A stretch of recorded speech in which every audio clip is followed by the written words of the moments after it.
GTPL. నేను శిరీష. ఇప్పుడు headlines చూద్దాం. ఉమ్మడి కరీంనగర్ జిల్లాలో ఘనంగా మహాత్మా జ్యోతిబాయి పులే జయంతి వేడుకలు. సామాజిక అసమానతలను తొలగించడమే పూలే ఆశయమని కొనియాడిన నేతలు.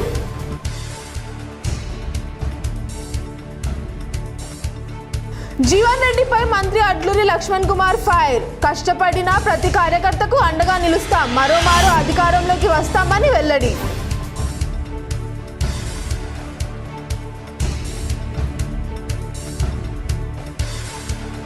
సిరిసిల్ల నేతన్న అద్భుత సృష్టి. 2 గ్రామాల బంగారం వెండితో నల్ల విజయ్ రూపొందించిన చీరను ఆవిష్కరించిన కేటీఆర్.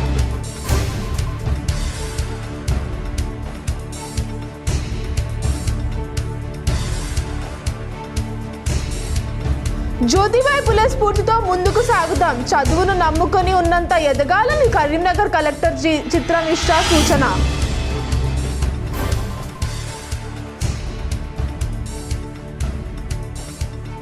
ఎల్లారెడ్డిపేటలో ఏటీఎంను ఎత్తుకెళ్లిన దొంగలు. అక్కపల్లి శివారులో ఏటీఎంను ధ్వంసం చేసి డబ్బులను బాక్స్ ఎత్తుకెళ్లిన దొంగలు.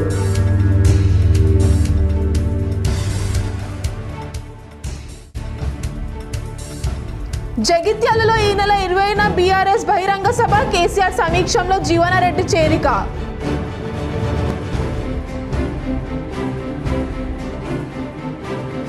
కరీంనగర్ పోలీస్ కమిషనరేట్ లో భారీ కుంభకోణంలో హెడ్ కానిస్టేబుల్, రిటైర్ ఏఓతో పాటు 5గురు అరెస్ట్. 341.1 గ్రాముల బంగారం, 50,000 నగదు స్వాధీనం. పార్టీ కోసం పనిచేసిన ప్రతి కార్యకర్తకు కాంగ్రెస్ పార్టీ అండగా నిలుస్తుందని రాష్ట్ర సాంఘిక సంక్షేమ శాఖ మంత్రి అడ్లూరి లక్ష్మణ్ కుమార్ అన్నారు. జగిత్యాల జిల్లా గ్రంథాలయ సంస్థ చైర్మన్గా ఎన్నికైన సంగనబట్ల దినేష్ పదవి ప్రమాణ స్వీకారం, అభినందన సభ జగిత్యాల జిల్లా కేంద్రాల్లో నిర్వహించారు. ఈ సందర్భంగా మంత్రి లక్ష్మణ్ కుమార్ మాట్లాడుతూ, కాంగ్రెస్ పార్టీ కార్యకర్తగా పనిచేస్తూ గెలిచిన ఓడిన ప్రజల మధ్యనే ఉంటూ ముందుకు సాగానని అన్నారు. అనేక అనుమానాలు ఎదుర్కొంటూ ఎన్నికల్లో ఓటమి చెందిన అధైర్యపడకుండా కాంగ్రెస్ పార్టీ జెండాను నమ్ముకొని ఎందుకు సాగినట్లు మంత్రి తెలిపారు. పార్టీలో కమిట్మెంట్ గా పనిచేశాను కనుక నేడు కేబినెట్ లో పనిచేసే అవకాశం దక్కిందని మంత్రి అడ్లూరి అన్నారు. బీఆర్ఎస్ పార్టీ అధికారంలో ఉన్న సమయంలో తనకు అనేక ఆఫర్లు ఇచ్చిందని, అయినప్పటికీ ఎలాంటి ఆఫర్లను లొంగకుండా కాంగ్రెస్ పార్టీలో కొనసాగానని మంత్రి అడ్లూరి అన్నారు. జగిత్యాల జిల్లాలో పనిచేస్తున్న ప్రతి కార్యకర్తకు సరైన సమయంలో గుర్తింపు లభిస్తుందని, ఎవరు నిరాశ పడవద్దని మంత్రి అన్నారు. రాష్ట్రంలో రేవంత్ పాలన పోవాలి, మార్పు రావాలి అని జీవన్ రెడ్డి నినాదం ఎత్తుకున్నారని, ఎందుకు మార్పు రావాలి అని మంత్రి ప్రశ్నించారు. రాష్ట్రంలో రేవంత్ పాలన పోవాలి, మార్పు రావాలి అని జీవన్ రెడ్డి నినాదం ఎత్తుతున్నారని, ఎందుకు మార్పు రావాలి అని మంత్రి ప్రశ్నించారు. రాష్ట్రంలో సన్నబియ్యం పథకం అమలు చేస్తున్నందుకు మార్పు రావాలా? అర్హులకు రేషన్ కార్డులు అందించినందుకు మార్పు రావాలా? నిరుపేదలకు ఇందిరమ్మ ఇల్లు ఇచ్చినందుకు మార్పు రావాలా? మహిళలకు ఉచిత బస్సు సౌకర్యం కల్పించినందుకు మార్పు రావాలా అని జీవన్ రెడ్డిని మంత్రి అడ్లూరి ప్రశ్నించారు. కాంగ్రెస్ పార్టీ ఎన్నికల మేనిఫెస్టోలో ఇచ్చిన ప్రతి హామీని నెరవేర్చుతామని, రానున్న రోజుల్లో నిత్యం ప్రజల మధ్య ఉంటూ రాష్ట్రంలో మరోమారు అధికారంలో వస్తామని మంత్రి లక్ష్మణ్ కుమార్ అన్నారు. 2029లో సైతం రాష్ట్రంలో కాంగ్రెస్ పార్టీ అధికారంలోకి వస్తుందని రేవంత్ రెడ్డి మంత్రి అడ్లూరిని స్పష్టం చేశారు. కొత్తగా గ్రంథాలయ సంస్థ చైర్మన్ గా ఎన్నికైన సంగనబట్ల దినేష్ కు మంత్రి శుభాకాంక్షలు తెలిపారు. కార్యక్రమంలో ప్రభుత్వ whip Adi Srinivas, Jagtial MLA doctor Sanjay Kumar, Jagtial municipal chairman Samanla Vani, Duddila Srinu బాబుతో పాటు జగిత్యాల జిల్లాకు చెందిన పలువురు ప్రజాప్రతినిధులు, కాంగ్రెస్ పార్టీ కార్యకర్తలు పెద్ద సంఖ్యలో పాల్గొన్నారు.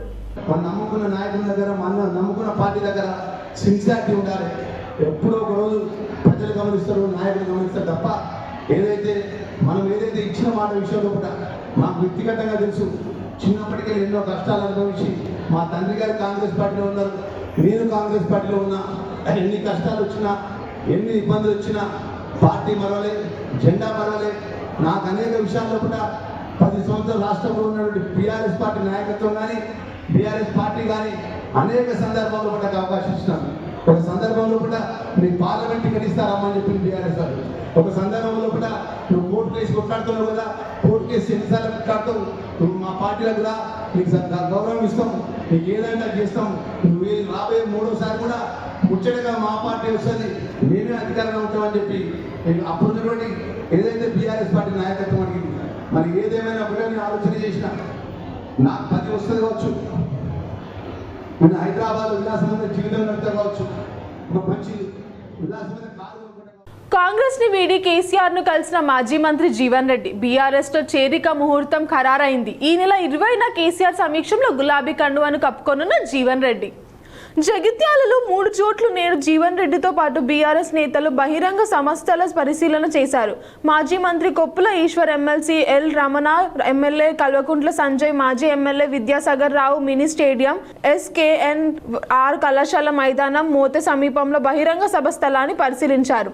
మోతే సమీపంలో 20న సాయంత్రం భారీ బహిరంగ సభ నిర్వహించాలని నిర్ణయించారు. ఆ సభకు కేసీఆర్ వస్తాడని జీవన్ రెడ్డితో పాటు బీఆర్ఎస్ నేతలు తెలిపారు. ప్రజల ఆంక్షకు అద్దం పెట్టేలా జగిత్యాలలో 20 లక్షల మందితో బహిరంగ సభ నిర్వహిస్తున్నామని చెప్పారు.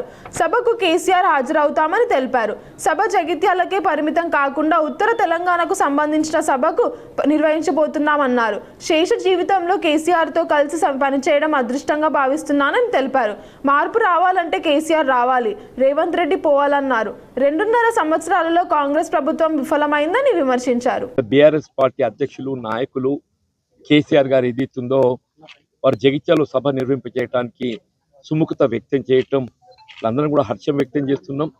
ముఖ్యంగా ఆ సభకు సంబంధించినటువంటి ఏర్పాట్లు, స్థల పరిశీలనను వాళ్ళ పరిశీలించడానికి ఇక్కడికి వచ్చినటువంటి బీఆర్ఎస్ పార్టీ జిల్లా అధ్యక్షులు మిత్రులు మాజీ శాసనసభ్యులు విద్యాసాగర్ రావు గారు, మాజీ మంత్రివర్యులు కొప్పుల ఈశ్వర్ గారు, మా మిత్రులు మాజీ మంత్రివర్యులు ప్రస్తుత శాసన మండలి సభ్యుడు ఎల్ రమణ గారు, కోట్ల శాసనసభ్యులైనటువంటి వారితో పాటుగా దశాబ్దాల తరబడి నాకు తోడు నిలిచినటువంటి ఒక రాజకీయ సహచరులు, మిత్రులు, చిరువభిలాషులందరూ కూడా నేను హృదయపూర్వకంగా నమస్కారం చెప్తూ రాష్ట్రంలో మారుతున్నటువంటి ఒక రాజకీయ పరిణామాలు మనం గమనిస్తూ చెప్పండి.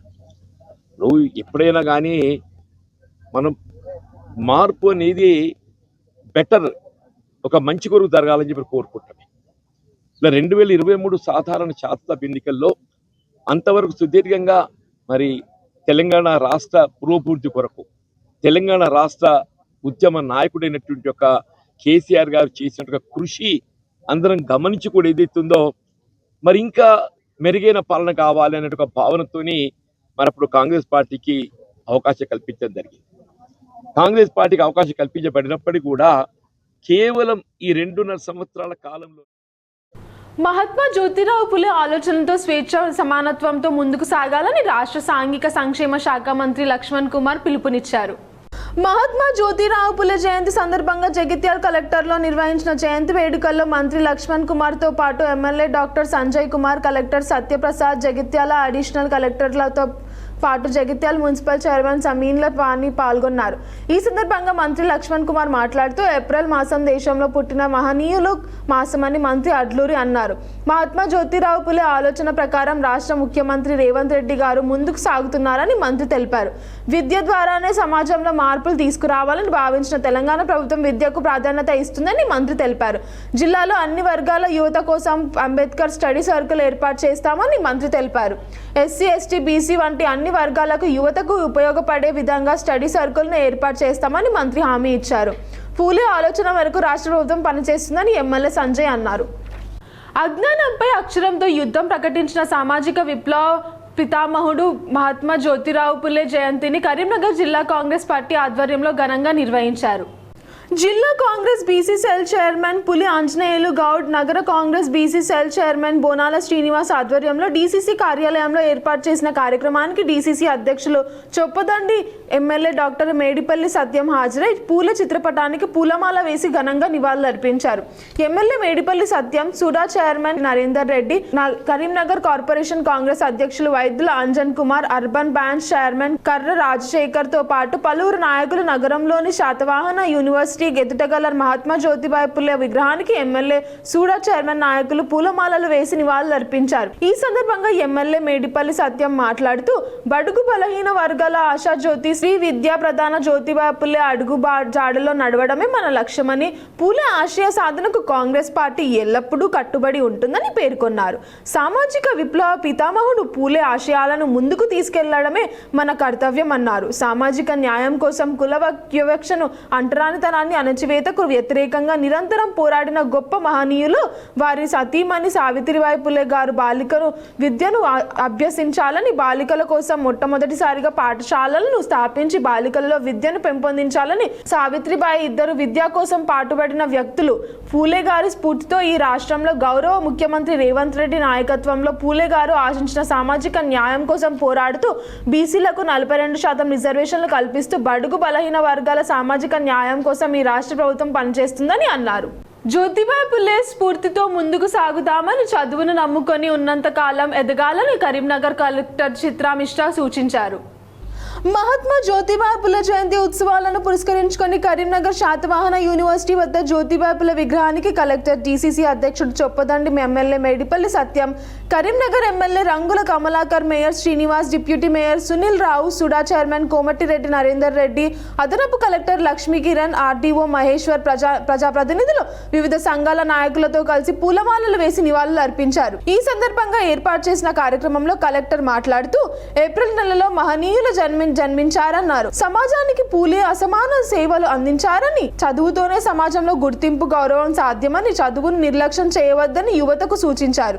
ఆ రోజుల్లోనే చదువు గొప్పతనం తెలుసుకొని బాలికకు విద్య అందించేందుకు పాఠశాలలు, అనాథుల కోసం ఆశ్రమాలు ఏర్పాటు చేసిన మహనీయుడని పేర్కొన్నారు. చొప్పదండి ఎమ్మెల్యే మేడిపల్లి సత్యం మాట్లాడుతూ 200 ఏళ్ల కిందటే అన్ని సమస్యలకు చదివే పరిష్కారమని నమ్మి బాలికల విద్యను ప్రోత్సహించారని గుర్తు చేశారు. అంబేద్కర్ ముగ్గురు గురువుల్లో ఒకరైన పూలే కుల వివక్ష, అంటరానితనం, మూఢనమ్మకాలకు వ్యతిరేకంగా పోరాటం చేశారని పేర్కొన్నారు. పూలే స్ఫూర్తితో రాష్ట్రంలోని కాంగ్రెస్ ప్రభుత్వం విద్యకు అత్యంత ప్రాధాన్యం ఇస్తూ సమాజంలో అంతరాలు తగ్గించేందుకు కృషి చేస్తుందని వివరించారు. అందులో భాగంగా యంగ్ ఇండియాస్ రెసిడెన్షియల్ స్కూళ్లను ఏర్పాటు చేస్తుందన్నారు. ప్రజా సమస్యల పరిష్కారానికి అందరం కలిసి కృషి చేద్దామని పిలుపునిచ్చారు. సూడా చైర్మన్ కోమటిరెడ్డి నరేందర్ రెడ్డి మాట్లాడుతూ చదువుతోనే జ్ఞానం లభిస్తుందని, జ్ఞానంతో మన సమస్యలు మనమే పరిష్కరించుకొని శక్తి వస్తుందని పేర్కొన్నారు. తన భార్య సావిత్రిబాయికి చదువు చెప్పి ఉపాధ్యాయురాలు చేసిన ఘనత ఆ మహనీయుడి సొంతమని గుర్తు చేశారు. మేయర్ శ్రీనివాస్ మాట్లాడుతూ అణగారిన వర్గాల అభ్యున్నతకి పూలే ఎంతో కృషి చేశారని పేర్కొన్నారు. సామాజిక అడ్డంకులను దాటుకొని బాలికలు చదువుకునేలా పాఠశాలలు ఏర్పాటు చేశారన్నారు. రాజన్న సిరిసిల్ల జిల్లా ఎల్లారెడ్డిపేటలో భారీ చోరీ జరిగింది. ఎస్బీఐ ఏటీఎం మిషన్ను దొంగలు ఎత్తుకెళ్లారు. ఎల్లారెడ్డిపేట పోలీస్ స్టేషన్కు కూతవేట దూరంలో ఘటన చోటు చేసుకోవడం కలకలం సృష్టించింది. ఏటీఎం మిషన్కు పెకిలించి వాహనంతో తీసుకెళ్లి దండగులు ఏటీఎం మిషన్లో 8 లక్షల వరకు నగదున్నట్లు సమాచారం. సంఘటన స్థలాన్ని ఎస్పీ మహేష్ బీగితే డీఎస్పీ నాగేంద్రచారి సందర్శించి విచారణ చేపట్టారు. ఫింగర్ ప్రింట్స్, డాగ్ స్పాట్ తనిఖీ చేపట్టారు. ఏటీఎం చోరీ పోలీసులకు సవాల్గా మారింది. సీసీ ఫుడ్ ఆధారంగా విచారణ చేపట్టిన పోలీసులు అన్ని దారులను మూసేసి తనిఖీలు ముమ్మరం చేపట్టారు. కరీంనగర్ పోలీస్ కమిషనరేట్లో జీతాల కుంభకోణంలో 5 పోలీసులను అరెస్ట్ చేశారు. మృతి చెందిన 3 కానిస్టేబుల్ పేర్లతో 4 ఏళ్లుగా వేతనాలు 1,40,18,308 రూపాయలు కాజేసినట్లు విచారణలో వెల్లడించింది సిపి తెలిపారు. ప్రధాన నిందితుడు హెడ్ కానిస్టేబుల్ నీలం రామ్మోహన్, అతనికి సహకరించిన retired administrative officer YV Muniramaiah నకిలీ ఖాతాల సృష్టిలో భాగస్వాములై 3 ప్రైవేట్ వ్యక్తులు లావుడియా రవి, చుక్క గంగరాజు, శంకర్ నామతాబాద్ పై క్రిమినల్ కేసులు నమోదు చేసినట్లు తెలిపారు. Task force ACP Vasanala Satish ఇచ్చిన ఫిర్యాదు మేరకు కరీంనగర్ 1 టౌన్ పోలీస్ స్టేషన్లో కేసు నమోదు చేశామన్నారు. Karimnagar city police commissionerate CPO కార్యాలయంలోని పేప్ సెక్షన్ను గతంలో పనిచేసిన నీలం రామ్మోహన్ హెడ్ కానిస్టేబుల్ ప్రస్తుతం చిరుగుమామిడి పోలీస్ స్టేషన్లో నిర్వహిస్తున్నారని, అతను తన విధుల్లో భాగంగా గతంలో మరణించిన 3 police constable CH Ravinder, K Gangaswamy, K Ravi employee ఐడీలను సేకరించి వారి పేర్లకు బదులుగా లావుడియా రవి, గంగరాజ్ చుక్క, శంకర్ నామతాబాబ్ అనే ప్రైవేటు 3 వ్యక్తుల పేర్లతో కరీంనగర్లోని భరత్ నగర్, బొమ్మకల్, హెచ్డిఎఫ్సి బ్యాంక్ బ్రాంచ్లలో నకిలీ ఖాతాలను సృష్టించాడు. ఈ ఖాతాలకు తన సొంత మెయిల్ ఐడీలు, ఫోన్ నంబర్లను లింక్ చేసి జూన్ 2022 నుంచి మార్చి 2026 వరకు ప్రతి నెల నిబంధనలకు విరుద్ధంగా జీతాలు జమ అయ్యేలా చేసి కాజేశారు.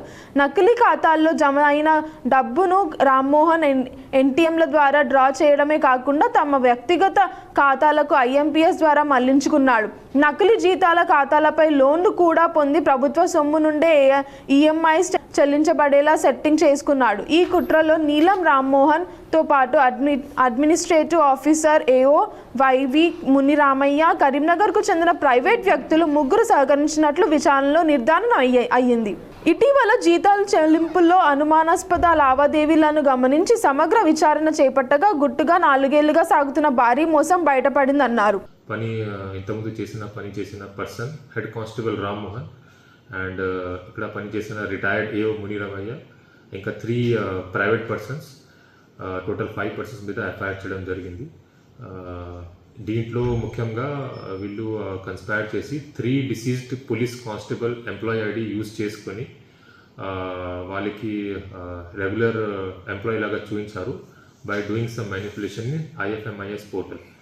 అండ్ ఆల్మోస్ట్ దాదాపు జూన్ 2022 నుంచి ఒక ఎంప్లాయీకి జూలై 2022 నుంచి ఒక ఐడిలో నవంబర్ 2020 నుంచి రెగ్యులర్గా శాలరీ క్లెయిమ్ చేసుకున్నారు. టోటల్గా చూస్తే ఒక ఐడిలో 53 lakhs, ఒక ఐడిలో 39.79 lakhs, ఒక ఐడిలో 47.3 lakhs, total 1,40,18,308 rupees worth salary claim చేయడం జరిగింది. దీంట్లో మనకి regular pay salary bill check చేసినప్పుడు కొన్ని సస్పిషన్స్ మనకి దొరికింది. అప్పుడు ACP task force is also DDO కరెంట్లీతో పాటు అడిషనల్ డీసీపీ అడ్మిన్కి ఇది ఎంక్వైరీ చేయడానికి అది ఇన్స్ట్రక్షన్ ఇవ్వడం జరిగింది. మొత్తం డీటెయిల్ ఎంక్వైరీ తెలిసిన తర్వాత మనకి తెలిసింది 3 employee IDs are being use to claim salary, కానీ they are not present in our nominal roll. Detail చూసిన తర్వాత మనకి ఏ అకౌంట్లో ఇది శాలరీ క్రెడిట్ అవుతుంది అది వెరిఫై చేసాము. These were in 3 persons name, namely Lagudya Ravi, Gangaraj Chukka and నామ్తబాబ్ Shankar. ఈ ముగ్గురు ప్రైవేట్ పర్సన్స్ ఉన్నారు. వాళ్ళ అకౌంట్లో పోలీస్ శాలరీ ఎందుకు పోతుంది అది వెరిఫై చేసాము. సో అప్పుడు డీటెయిల్గా వెరిఫై చేసిన తర్వాత వీళ్ళు అకౌంట్లో ఉన్న email ID and mobile number was linked to head constable Rammohan, the main accused A1 in this case. ఆ A1కి ఈరోజు అండ్ రిటైర్డ్ ఏఓ కూడా అండ్ ఆల్ 3 ఇండివిజువల్స్కి అరెస్ట్ చేయడం జరిగింది. సో హెడ్ కానిస్టేబుల్ రామ్మోహన్ ఇంతకుముందు పే సెక్షన్లో ఇక్కడ పని చేశారు, కంప్యూటర్ సెక్షన్లో. అండ్ రీసెంట్గా లాస్ట్ ఫ్యూ మంత్స్ బ్యాక్ చిగుడు మామిడి పోలీస్ మేము రిటర్న్ అతనికి పోస్టింగ్ చేశాము. అండ్ రిటైర్డ్ అయ్యో ఈ కేసులో మునిరామయ్య గారు, అతను కూడా అక్టోబర్ 2021 నుంచి ఇక్కడ ఈ ఇయర్ జనవరి 2026 వరకు పని చేశారు. ఇద్దరు కన్స్పైర్ అయ్యి ఈ డిసీజ్డ్ పోలీస్ కానిస్టేబుల్స్కి ఎంప్లాయీ ఐడి ఐడెంటిఫై చేసి వీళ్ళకి నేమ్ చేంజ్ రిక్వెస్ట్ చేసిన తర్వాత IFMIS పోర్టల్లో నేమ్ చేంజ్ చేస్తారు. ఆ తర్వాత వాళ్ళకి రెగ్యులర్ ఎంప్లాయీ కింద చూపించారు. ఈ ఇద్దరు కొల్యూజన్ వల్ల ఇట్లా ఫ్రాడ్ చేయడం జరిగింది. ఒకసారి శాలరీ క్రెడిట్ అయిన తర్వాత ఈ మెయిన్ అక్యూజ్ దీంట్లో ఉన్న హెడ్ కానిస్టేబుల్ రామ్మోహన్ దీంట్లో పర్సనల్ లోన్ కూడా తీసుకున్నారు. Total 8 loans he has taken worth 44 lakhs. దీంట్లో 6 loans క్లోజ్ కూడా అయింది, ఇంకా 2 నడుస్తుంది. ఇది కాకుండా Kapil chit fund and other chit ఫండ్స్లో కూడా ఇన్వెస్ట్ చేయడం జరిగింది అతని ద్వారా. టోటల్ 80 lakhs అది కూడా ఇతను చిట్టి క్లెయిమ్ చేసుకున్నారు. ఇది కాకుండా he has used it for personal expenditure. అతను ఇంట్లో రేట్ చేసిన తర్వాత మనకి కొన్ని సీజర్స్ కూడా అయింది. Some cash around 40,000-50,000 and 30-35 tola gold jewellery కూడా సీజ్ చేయడం జరిగింది. Addition to that, Rajanna Sircilla జిల్లాకు చెందిన ప్రముఖ చేనేత కళాకారుడు, చేనేత కళారత్న అవార్డు గ్రహీత నల్ల విజయ్ మరో అద్భుతాన్ని ఆవిష్కరించారు. హైదరాబాద్కు చెందిన వ్యాపారవేత్త చెన్నారావు కోరిక మేరకు కేవలం 2 గ్రాముల బంగారం, 2 గ్రాముల వెండిని ఉపయోగించి బంగారం, వెండి పూలతో కూడిన అత్యంత ఆకర్షణీయమైన చీరను రూపొందించారు. సుమారు 25 రోజుల పాటు అహర్నిశలు శ్రమించి 5.5 మీటర్ల పొడవు, 48 ఇంచుల వెడల్పుతో ఈ కళాఖండాన్ని తీర్చిదిద్దారు. బంగారు, వెండి తీగలతో వేసిన ఈ చీరను మాజీ మంత్రి కల్వకుంట్ల తారక రామారావు చేతుల మీదుగా ఆవిష్కరించడం జరిగింది. ఈ సందర్భంగా నల్ల విజయ్ మాట్లాడుతూ తనకు ఈ గొప్ప అవకాశాన్ని కల్పించిన కేటీఆర్కు కృతజ్ఞతలు తెలిపారు. భవిష్యత్తులో మరిన్ని వినూత్న ప్రయోగాలు చేస్తామని ధీమా వ్యక్తం చేశారు. సుమారు 85,000 రూపాయల వ్యయంతో రూపొందించిన ఈ చీర ప్రస్తుతం అందరినీ మంత్రముగ్ధులను చేస్తోంది. సిరిసిల్ల నేతన్నల నైపుణ్యం మరోసారి అంతర్జాతీయ స్థాయి గుర్తింపును పొందుతోందని ఈ సందర్భంగా పలువురు కొనియాడారు. కరీంనగర్ కలెక్టరేట్ ఆడిటోరియంలో అంబేద్కర్ జయంతి ఉత్సవ కమిటీ ఆధ్వర్యంలో పోస్టర్ ఆవిష్కరణ చేశారు. నగర మేయర్ కొలగాని శ్రీనివాస్, చొప్పదండి ఎమ్మెల్యే మేడిపల్లి సత్యం, జిల్లా collector Chitravishta, SUDA chairman Narender Reddy, deputy mayor Yadagiri Sunil Rao ముఖ్య అతిథిగా హాజరయ్యారు. అంబేద్కర్ జయంతి ఉత్సవ కమిటీ ఎస్సీ కుల సంఘాల సభ్యులతో కలిసి బడుగు బలహీన వర్గాల ఆశాజ్యోతి డాక్టర్ బాబాసాహెబ్ అంబేద్కర్ జయంతి ఉత్సవాల పోస్టర్ కరపత్రాలను తమ చేతుల మీదుగా ఆవిష్కరించారు. ఈ కార్యక్రమంలో ఎస్సీ ఎస్టీ కుల సంఘాల నాయకులు పాల్గొన్నారు. మహాత్మా జ్యోతిబాయి పులే 200వ జయంతి వేడుకలను ఉమ్మడి కరీంనగర్ జిల్లాలో ఘనంగా నిర్వహించారు. పెద్దపల్లి సమీకృత జిల్లా కలెక్టరేట్ సమావేశం మందిరంలో జిల్లా వెనుకబడిన తరగతుల అభివృద్ధి శాఖ ఆధ్వర్యంలో నిర్వహించిన శ్రీ మహాత్మా జ్యోతిబాయి పులే 200వ జయంతి వేడుకల్లో జిల్లా కలెక్టర్ కోయ శ్రీహర్ష, అదనపు కలెక్టర్ డి వేణులతో కలిసి పాల్గొని జ్యోతి ప్రజ్వలన చేసి జ్యోతిబాయి పులే చిత్రపటానికి పూలమాలలు వేసి నివాళులు అర్పించారు. కలెక్టర్ కోయ శ్రీహర్ష మాట్లాడుతూ, మన దేశం అభివృద్ధి చెందాలంటే మహాత్మా జ్యోతిబాయి పులే ఆశయాలను, ఆలోచనలు మనమందరం ఆచరిస్తూ అమలు చేస్తూ దేశ అభివృద్ధిని సాధించవచ్చని, సమాజంలో అసమానతలను తొలగించవచ్చని కలెక్టర్ అన్నారు. సామాజిక మానవత్వం సాధన కోసం జ్యోతిబాయి పులే అప్పటి సమాజంలో పోరాటం చేశారని, ఆ స్ఫూర్తి మనమంతా తీసుకోవాలని, సామాజిక అసమానతలను దూరమయ్యేందుకు మనమంతా కృషి చేయాలని కలెక్టర్ పేర్కొన్నారు. అంతకంటే ముందు పెద్దపల్లిలోని మహాత్మా జ్యోతిబాయి పులే వెనుకబడిన తరగతుల సంక్షేమ గురుకుల పాఠశాల విద్యార్థులను కూచిపూడి నృత్యం ప్రదర్శన చేసి అలరించారు. ఈ కార్యక్రమం జిల్లా బీసీ అభివృద్ధి శాఖ అధికారి జె రంగారెడ్డి, కలెక్టరేట్ పరిపాలనా అధికారి బి ప్రకాష్, వివిధ బీసీ సంఘాల నాయకులు, ప్రజాప్రతినిధులు, జిల్లా అధికారులు, ఉద్యోగులు తదితరులు పాల్గొన్నారు.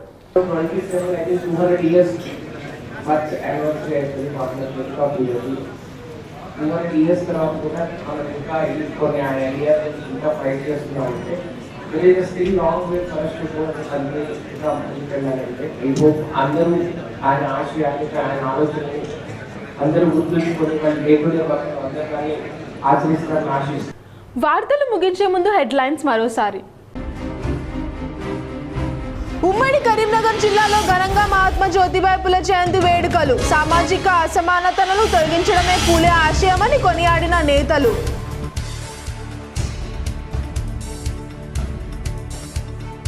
జీవన్ రెడ్డిపై మంత్రి అడ్లూరి లక్ష్మణ్ కుమార్ ఫైర్. కష్టపడిన ప్రతి కార్యకర్తకు అండగా నిలుస్తాం, మరోమారు అధికారంలోకి వస్తామని వెల్లడి.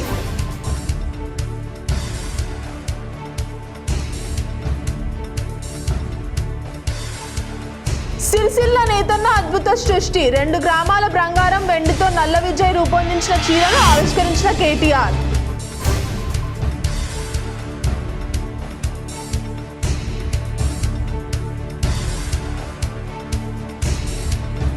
జ్యోతిబాయి పులే స్ఫూర్తితో ముందుకు సాగుతాం, చదువును నమ్ముకొని ఉన్నంత ఎదగాలని కరీంనగర్ కలెక్టర్ చిత్రవిష్ట సూచన.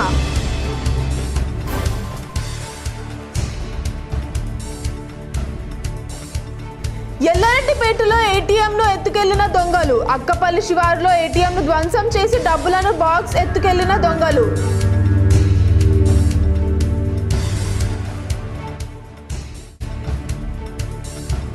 జగిత్యాలలో ఈ నెల 20న బీఆర్ఎస్ బహిరంగ సభ. కేసీఆర్ సమీక్షంలో జీవనారెడ్డి చేరిక.